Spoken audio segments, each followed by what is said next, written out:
রিসেপশনে কেমনভাবে সাজবেন অভিনেত্রী সোনামণি সাহা? বিস্তারিত জানতে ভিডিওটি দেখুন।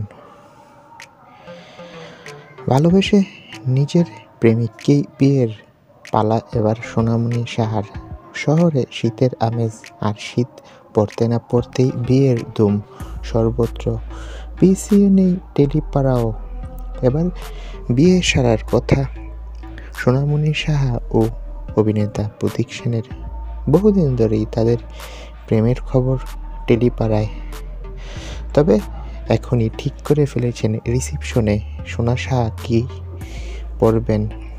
বেনারসি নয়, জমকালো কাজ করা শাড়িতে নাকি রিসেপশন পার্টিতে সাজবেন সোনামণি সাহা, আর এই খবরটা অভিনেত্রী নিজেই নিশ্চিত করেছে। তো বন্ধুরা, তোমরা কে কে প্রতীক সোনা সাহার বিয়ে দেখার জন্য মুখিয়ে রয়েছ কমেন্ট করে জানাও, আর আমাদের চ্যানেলটি সাবস্ক্রাইব করে রাখো। তোমাদের সবাইকে ধন্যবাদ।